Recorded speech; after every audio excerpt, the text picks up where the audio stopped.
Deuteronomy 7.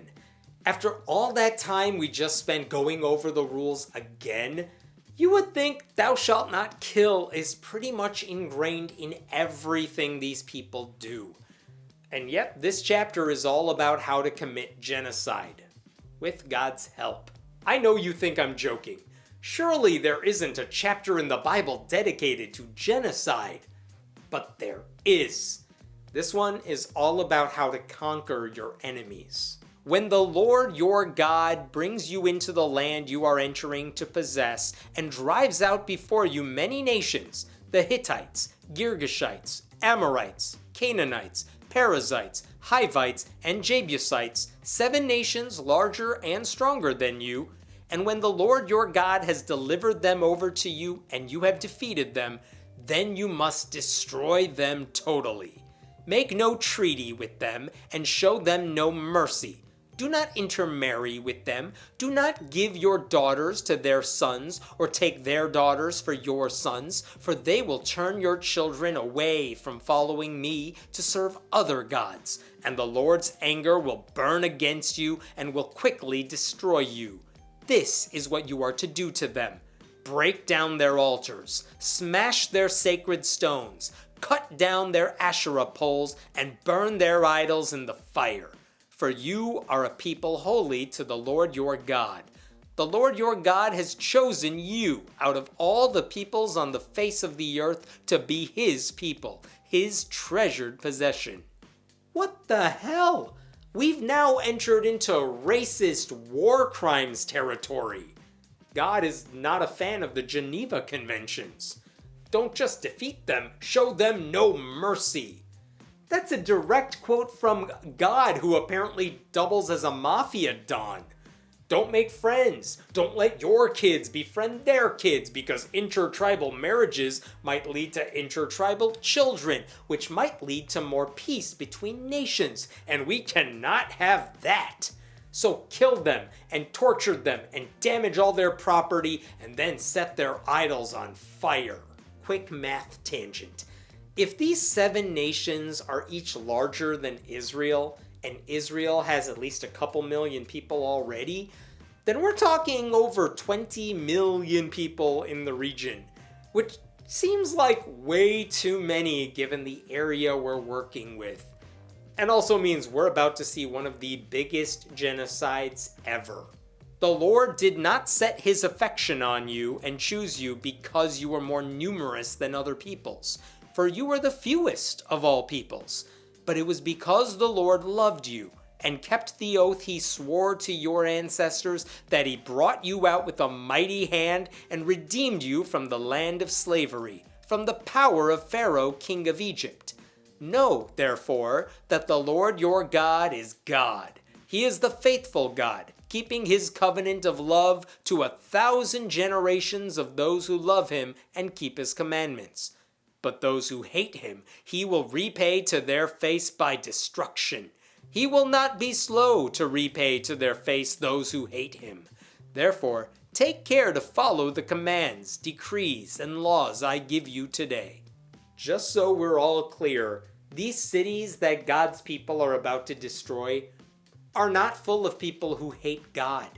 They either don't know this God because he never spoke to them, or they just don't care. Have you ever heard Christian pastors say atheists hate God, and our response is, no we don't. We don't believe in your God. There's a difference. Well, here's God saying anyone who doesn't believe in him automatically hates him, which is not accurate. But that doesn't matter to this God because he's full of bloodlust. Did you hear the bit about keeping God's covenant for 1,000 generations? That's about 25,000 years. Since the time this was written, it's been a little over 2,000 years. So we're all screwed, is what I'm saying.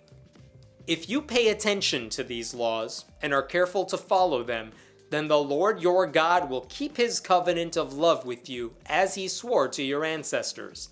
He will love you and bless you and increase your numbers.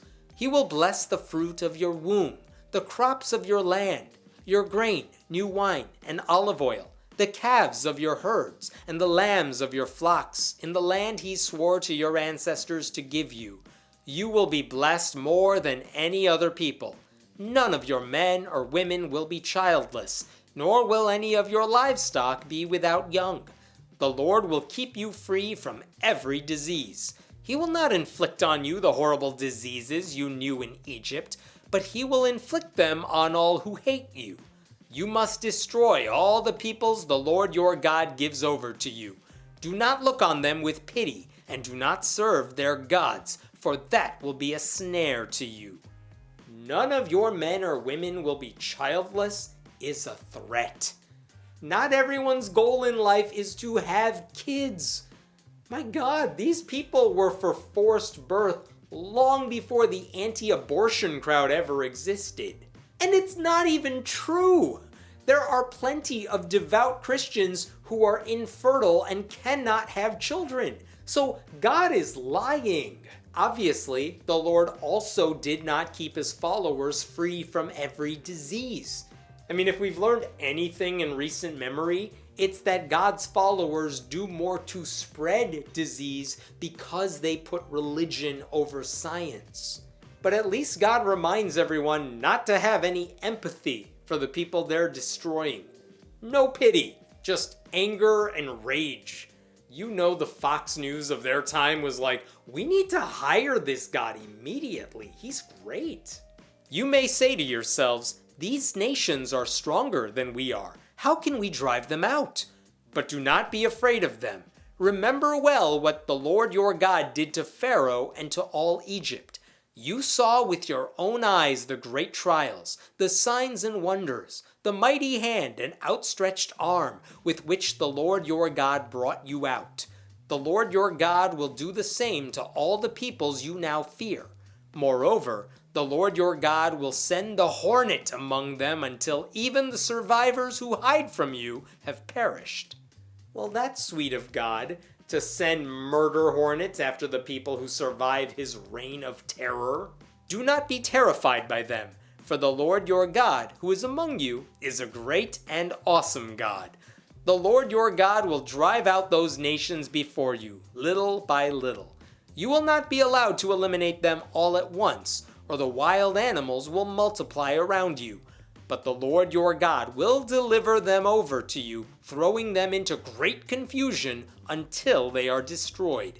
He will give their kings into your hand, and you will wipe out their names from under heaven. No one will be able to stand up against you. You will destroy them. The images of their gods you are to burn in the fire. Do not covet the silver and gold on them, and do not take it for yourselves, or you will be ensnared by it, for it is detestable to the Lord your God. Do not bring a detestable thing into your house, or you, like it, will be set apart for destruction. Regard it as vile and utterly detested, for it is set apart for destruction. Dude, calm down. We know. Destroy everything, especially the relics of those other gods, because this God is a jealous God. We know. We heard you the first 900 times you said it. It is truly amazing how God just went through chapters of reminding us not to murder, when the biblical reality is that murder in God's name is perfectly okay, and no one should show any mercy or pity for the people you're killing. If I told you this chapter were in the Quran, conservative Christians would never stop talking about it.